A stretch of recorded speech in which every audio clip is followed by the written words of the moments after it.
اسی وجہ سے MIM کے جو ہے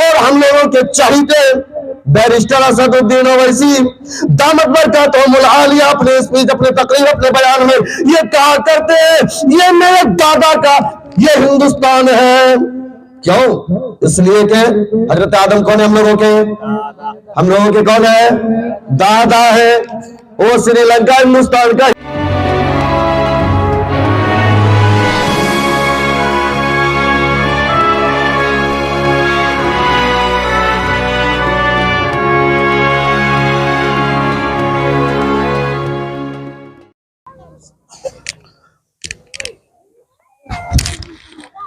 الحمدللہ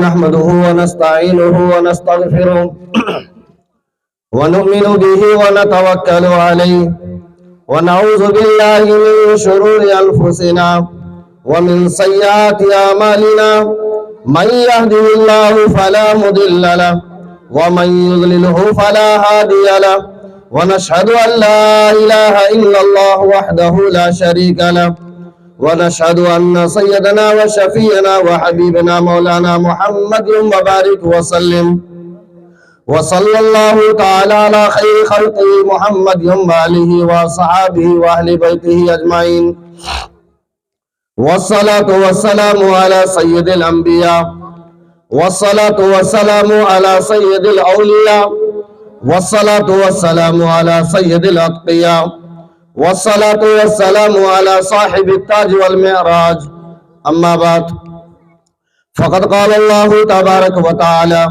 في القرآن الكريم والفرقان الحميد فأعوذ بالله من الشيطان الرجيم بسم الله الرحمن الرحيم إنا أرزنا الأمانة على السماوات والأرض والجبال فأبين أن يحملنها وأشفقن منها وحملها الإنسان صدق الله العظيم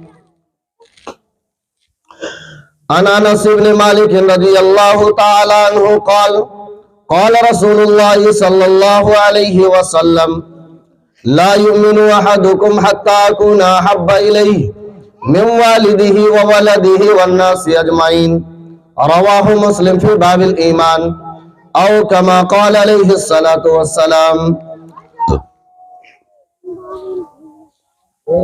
حاضرین گرامی، توحید کے پرستاروں، شمع رسالت کے پروانوں، امی بہنیں، آپ حضرات کے سامنے ایک چھوٹی سی آیت کریمہ اور ایک احادیث مبارکہ کی تلاوت کر کے سعادت حاصل کی ہے۔ اللہ تبارک و تعالی سے دعا فرمائیں کہ اللہ تبارک و تعالی مجھے شرح صدر کے ساتھ صحیح بات کہنے کی توفیق عطا فرمائے اور ہم سامعین کو اس کے اوپر عمل کرنے کی توفیق عطا فرمائے۔ دوستو، بزرگوں،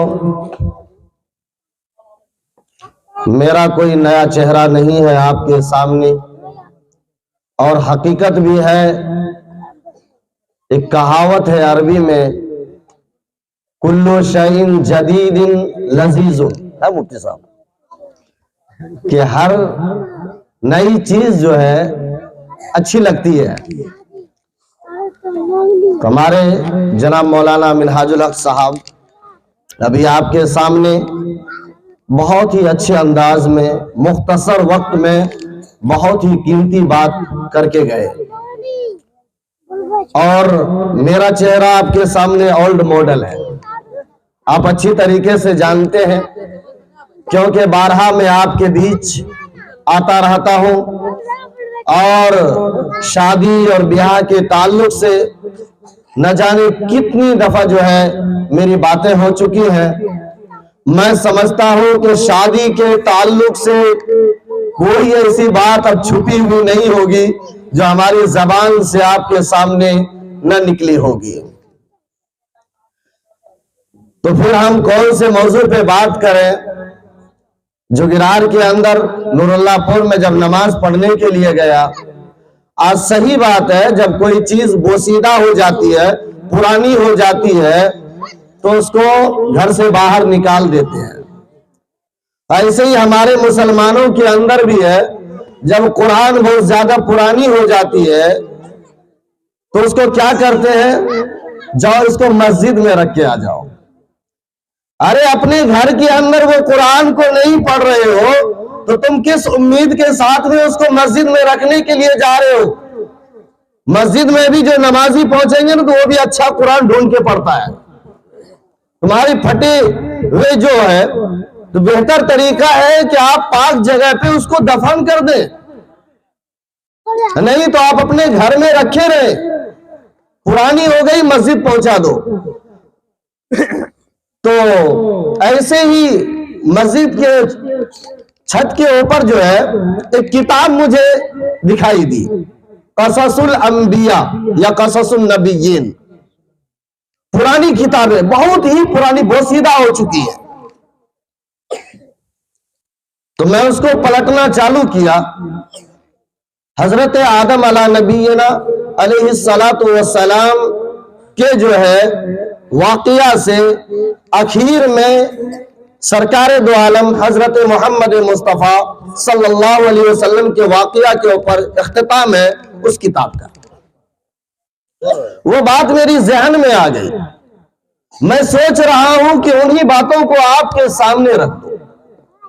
سب سے پہلی بات، میں اپنی بات کو شروع کرنے سے پہلے جس بچی کی شادی ہو رہی ہے میں ان کے والدین کو اور ان کے بھائی کو میں مبارکبادی پیش کرنا چاہتا ہوں۔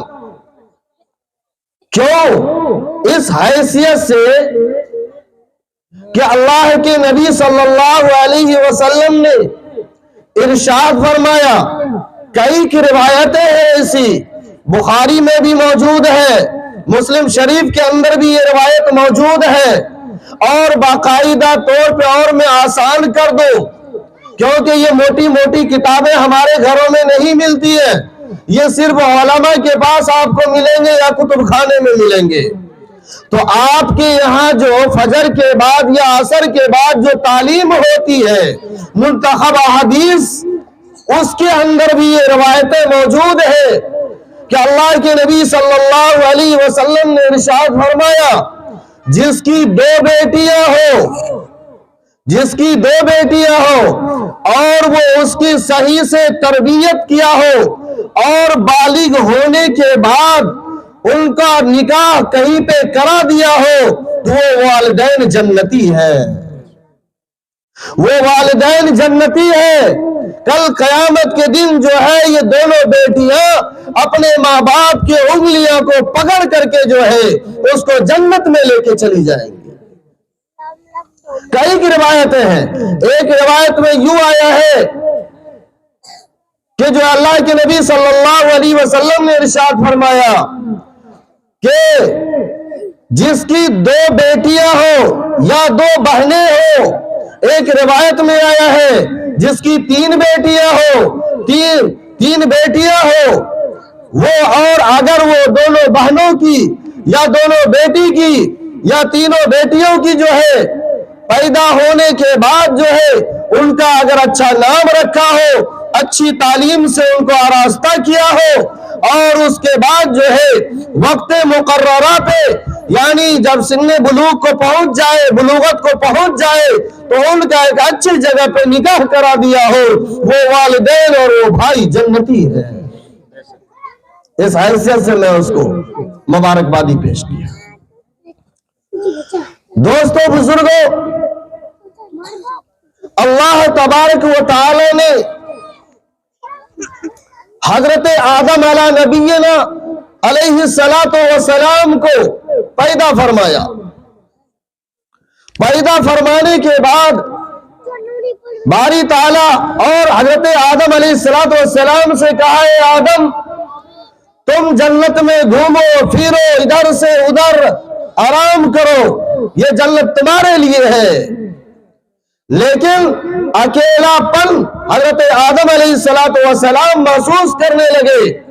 اللہ تبارک و تعالی جو ہے حضرت آدم علیہ السلام کے اکیلا پن کو دیکھا، پرکھا تو اللہ تبارک و تعالی نے حضرت حوا کو پیدا فرمایا.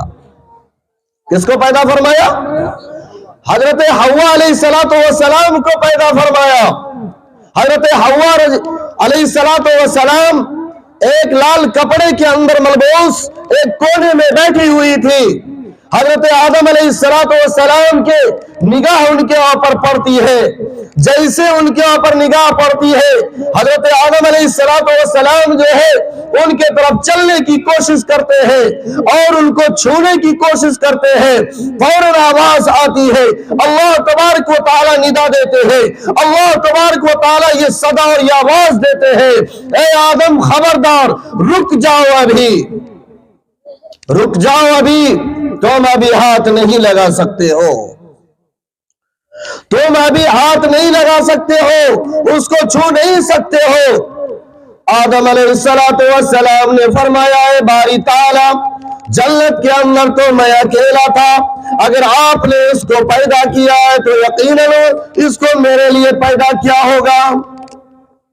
اللہ تعالیٰ نے کہا, اے آدم یقیناً میں نے اس کو تمہارے لیے پیدا کیا ہو, لیکن یاد رکھو چھونے سے پہلے قانون لاگو ہوگا, چھونے سے پہلے جو ہے ایک سسٹم لاگو ہوگا, چھونے سے پہلے جو ہے اس قانون کے اوپر تمہیں عمل کرنا پڑے گا.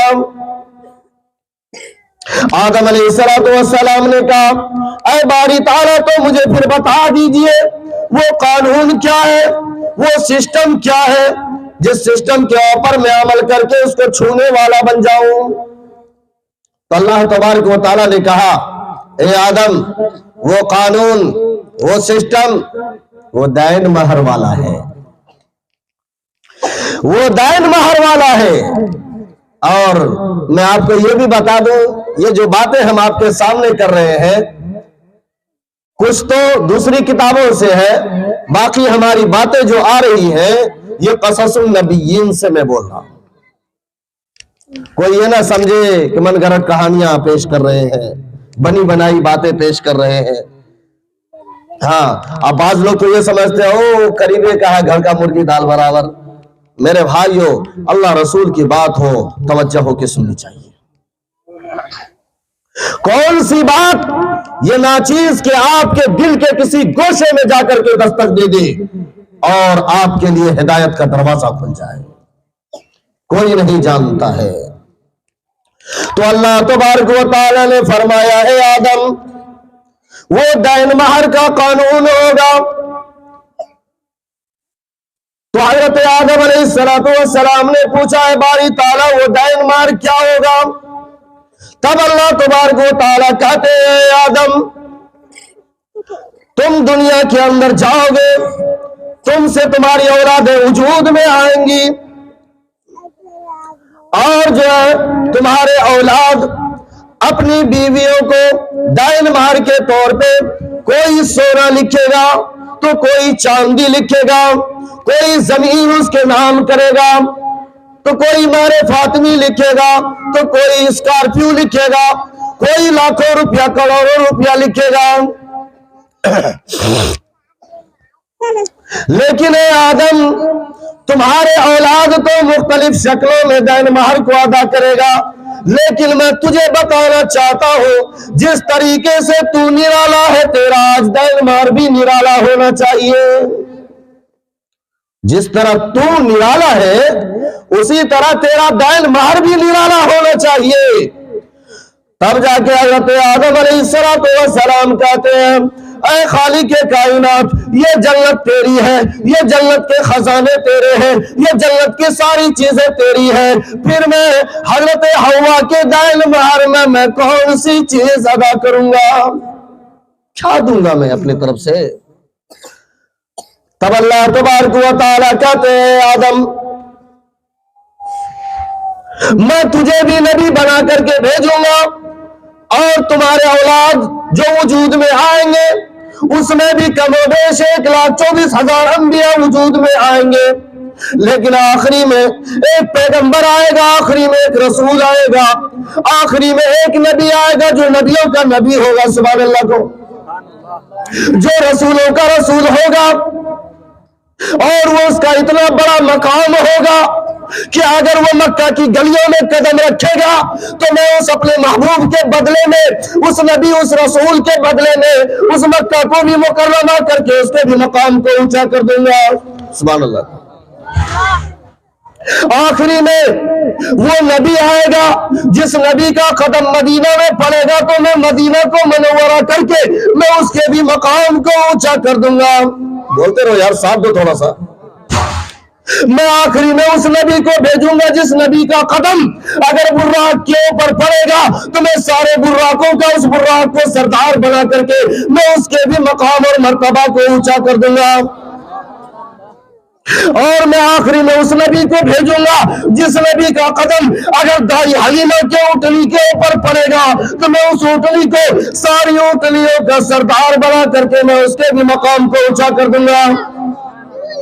میں آخری میں اس نبی کو بھیجوں گا جس نبی کا اگر قدم مبارک حضرت سیدنا ابو بکر صدیق رضی اللہ تعالیٰ عنہ کے کرنے کے اوپر پڑ جائے گا تو میں سیدنا ابو بکر صدیق رضی اللہ تعالیٰ عنہ کو سارے صحابہ کا ان کو سردار بنا کر کے میں اس کے بھی مقام کو اونچا کر دوں گا۔ اگر میرے اور آخری میں اس نبی کو بھیجوں گا جس نبی کا قدم اگر حضرت اما عائشہ رضی اللہ تعالیٰ عنہ کے حجرے میں پڑے گا تو میں اس حجرہ کو بھی جنت کے ٹکڑوں کا سردار بنا کر کے میں اس کے بھی مقام کو اونچا کر دوں گا۔ تو ایک کام کرو آدم، تم اس نبی پر، تم اس رسول پر، تم اس پیغمبر پر یعنی حضرت محمد مصطفیٰ صلی اللہ علیہ وسلم کے اوپر تم 10 بار درود پڑھ کے بھیج دو، تیرا دین مہر ادا ہو جائے گا۔ کتنا؟ 10 بار کیا کہتے ہیں درود پاک پڑھ کے اس کے اوپر بھیج دو، تیرا دین مہر ادا ہو جائے گا۔ میرے بھائیوں بزرگوں دوستوں، اس بات کو میں نے اس لیے رکھی کہ شادی کے تعلق سے یہ پروگرام تھا۔ حضرت تو بزرگوں، توحید کے پرستاروں، اللہ تبارک و تعالی نے جب حضرت آدم علیہ السلام کو پیدا کرنا چاہا تو فرشتوں نے کیا کہا؟ اللہ نے کہا میں خلیفہ بنانا چاہتا ہوں۔ فرشتوں نے اعتراض جتایا کہ آپ ایسے انسان کو پیدا کرنے جا رہے ہیں، ایسے انسان کو خلیفہ بنانے کے لیے جا رہے ہیں جو دھرتی پہ جا کر کے، زمین پہ جا کر کے خون خرابہ کرے گا، لڑائی جھگڑا کرے گا، مار دھار کرے گا۔ تو باری تعالیٰ نے کہا انی عالم ما لا تعلمون، میں زیادہ جانتا ہوں۔ یہاں پہ ناچیز ایک سوال بھی اٹھاتا ہے، وہ فرشتوں نے کیوں کہا؟ کیا فرشتوں کو حضرت آدم سے کیا دشمنی تھی؟ کیا حضرت انسان سے ان کو کیا دشمنی تھی جو دشمنی کا بدلہ نکال رہے تھے اور یہ کہہ رہے تھے کہ کیوں ان کو خلیفہ بنا رہے ہیں؟ کیا وجہ تھی؟ کیوں یہ سوال اٹھائے تھے؟ جی سوال اٹھانے کی وجہ ایک ہی تھی کہ حضرت انسان سے پہلے اللہ تبارک و تعالی نے جنات مخلوق کو پیدا فرمایا۔ ان کی شرارتوں کو دیکھ کر کے، ان کی نافرمانیوں کو دیکھ کر کے تب جا کر کے فرشتوں نے یہ اعتراض جتایا تھا کہ باری تعالیٰ ہو سکتا ہے ان جناتوں کی طرح یہ انسان بھی آپس میں خون خرابہ کرے گا اور تیری یہ نافرمانی کرے گا۔ تو خیر اللہ تبارک و تعالیٰ نے خلیفہ بنا دیا، حضرت آدم کو بھی پیدا فرما دیا، حضرت حوا کو بھی پیدا فرما دیا۔ اس کے بعد کیا ہوا؟ میں جلدی اپنی بات کر رہا ہوں۔ اس کے بعد کیا ہوا؟ اللہ تبارک و تعالیٰ نے ارشاد فرمایا اسکن انت وزوجک الجنت، اے آدم و حوا جنت کے اندر رہو، کھاؤ پیو، جہاں چاہو وہاں گھومو، لیکن یاد رکھنا یاد رکھنا تم جو چاہتے ہو کھاؤ پیو سیر کرو پوری جنت کے اندر گھومو کوئی منع نہیں ہے لیکن ایک بات یاد رکھنا وَلَا تَقْرَبَا هَٰذِهِ الشَّجَرَةَ فَتَكُونَا مِنَ الظَّالِمِينَ یہ سامنے میں جو درخت دکھ رہا نا اس کے قریب مت جانا اس میں بھی بہت لمبی باتیں ہیں نہیں جانا لیکن جس سمے پہ اللہ تبارک و تعالیٰ نے حضرت آدم کو پیدا کر کے کہا اسجدوا لآدم فسجدوا سارے فرشتوں نے سجدہ کیا الا ابلیس ایک ابلیس شیطان جب سجدے سے سر اٹھاتے ہیں یہ سجدے جو ہے عبادت کے لیے نہیں تھا بلکہ یہ سجدے تعظیمی تھی اٹھایا تو دیکھا وہ ابلیس کونا میں یوں کھڑا ہے پھر اللہ تبارک و تعالیٰ نے پوچھا پھر دوبارہ سجدہ کروایا اور دوسرا سجدہ جو تھا شکرانہ کا تھا شکرانے والا سجدہ تھا اس کے بعد جو ہے پھر بھی ابلیس سجدہ نہیں کیا اللہ تبارک و تعالیٰ نے پوچھا قرآن نے باقاعدہ ایک نقشہ کھینچا ہے قرآن نے نقشہ کھینچا اللہ تبارک و تعالیٰ نے پوچھا کہ اے ابلیس تجھے سجدہ کرنے سے کس چیز نے منع کیا کس چیز نے منع کیا میرے بھائیوں جب کہ اللہ تبارک و تعالیٰ نے کہا خلقت بیدی اس کو میں نے اپنے ہاتھوں سے پیدا کیا پھر بھی میں نے جب تجھے حکم کیا کہ اس کو سجدہ کرو تم سجدہ کرنے سے کیوں انکار کر گئے تو میرے بھائیوں لفظ انا کا استعمال سب سے پہلا نمبر پہ وہی شیطان و مردود نے استعمال کیا تھا لیکن یاد رکھو انا یعنی میں بہتر ہوں اس سے میں بہتر ہوں اس سے کس سے یہ بزرگوں دوستوں شیطان سے پوچھا ابلیس سے کیوں سجدہ نہیں کیا قال انا خیر منہ میں اس سے بہتر ہوں میں اپنی بات کو تول نہ دیتے ہوئے میرے بھائیوں اس روئے زمین کے اوپر جس نے بھی انانیت جتلایا ہے کہ میں پناہ جس کے اندر بھی آیا ہے آج بھی گاؤں گھر کے جو اپنے آپ کو چودھری بن جاتا ہے جو اپنے آپ کو بڑا بن جاتا ہے تو اس کے اندر وہ میں پناہ آ جاتا ہے یعنی میں یہ بن گیا تو میں وہ بن گیا میں بہتر بن گیا لیکن یاد رکھو مسلمانوں جس کے اندر بھی انانیت آئی ہے اللہ تبارک و تعالیٰ اس کو جیتے جی برباد کر دیا ہے جیتے جی برباد کر دیا ہے کیوں یہی انانیت والا مسئلہ سب سے بڑکا ابلیس ایک اور ہے جس کو فرعون کہتے ہیں اس نے بھی کہا انا ربکم الاعلی لفظ انا اس نے بھی استعمال کیا انانیت اس کے اندر بھی آئی جب انانیت اس کے اندر آئی تو اللہ تبارک و تعالیٰ نے موسیٰ اور موسیٰ کے ماننے والوں کے لیے سمندر میں راستہ بنا دیے وہ راستہ کو پار کر گئے لیکن وہی فرعون اور فرعون کے لشکر جب اندر گئے تو غرق ہو گئے آج بھی دنیا کے مسلمانوں اگر تمہارے اندر ابھی انانیت ہے تو انانیت کو دل سے نکال دینا نہیں تو آج پیسہ والا اور کل لکیر کے فقیر بن جاؤ گے کیونکہ یہ لفظ انانیت اللہ تبارک و تعالیٰ کو پسند نہیں ہے بالکل پسند نہیں ہے اس کے بعد یہ شیطان آپ کا پیچھے لگا ہوا ہے عیش کرنے لگے جنت کے وہ جو درخت کے پاس جانے سے منع کیے تھے رکنے لگے تو وہ شیطان جب وہ سجدہ نہیں کیا تو اللہ تبارک و تعالیٰ نے کہا انکا رجیم نکل جا تو مردود جنت سے نکل جا اور شیطان ابلیس اتنا عبادت کیا تھا کہ فرشتوں کے زمرے میں چلا گیا تھا جی اتنا اونچا مقام حاصل کر لیا تھا مرتبہ کر لیا تھا لیکن اللہ کی نافرمانی کیا اللہ نے کہا نکل جا مردود میرے جنت سے نکال دیا آدم و حوا کو کہا خوب سیر کرو لیکن ولا تقربا هذه الشجرة فتكونا من الظالمين یہ درخت کے پاس نہیں جانا اگر جاؤ گے کھا لو گے تو نافرمانوں میں سے ہو جاؤ گے بات کو نہ ماننے والوں میں سے ہو جاؤ گے میرے بھائیو بزرگوں دوستو یہ ابلیس پیچھے پڑ گیا